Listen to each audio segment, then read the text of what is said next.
Just as a follow-up to the last video, so I put the movement back together and the coil and the rotor back on, and put electricity across the coil, and got some noise. So investigated that, and what I had failed to do was to tighten these screws right here that hold the coil to the back plate or base plate, whatever you want to call it.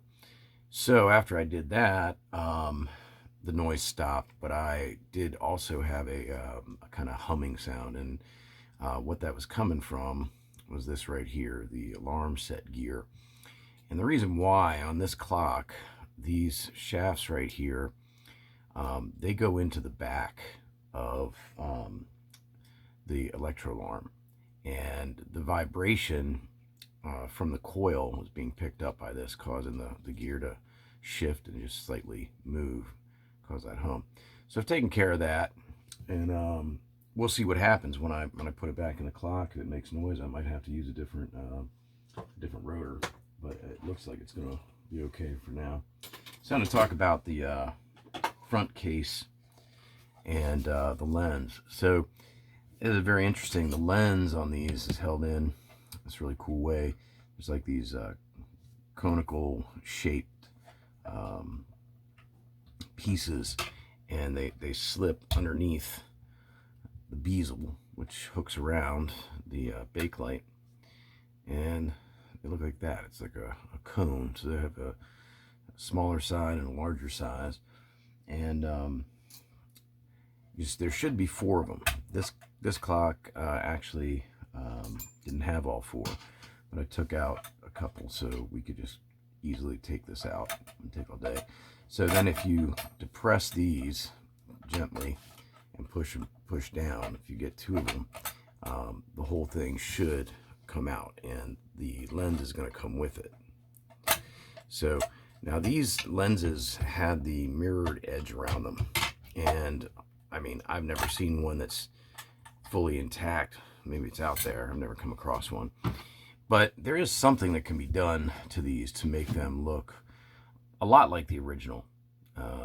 Not actually silvering them, making them mirrored like they were when they came out of the factory, and I'll show you what I've done there to get something very similar to the original. And what I would do with this right here is I would take this and maybe hit it with Brasso once, and then take Telechron to it and just polish it up as best I can, and then hit it with some spray lacquer.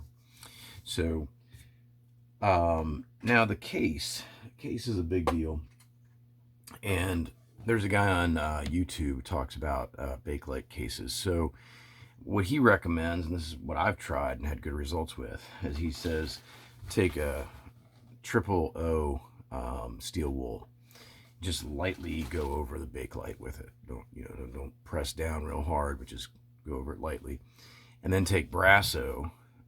And what I've done is I've done the Brasso twice. So the first time with these clocks, usually a lot of brown, I think it's carbon, comes off. So I'll treat it with Brasso twice, and then after that, take this right here and polish just by hand with a soft cloth the case. This also tends to get off the old glue that a lot of times you'll see here where the trim used to be. And then finally go in with this stuff right here, which I got at Walmart, but apparently they don't sell it at Walmart anymore, but it's Scott's Liquid Gold.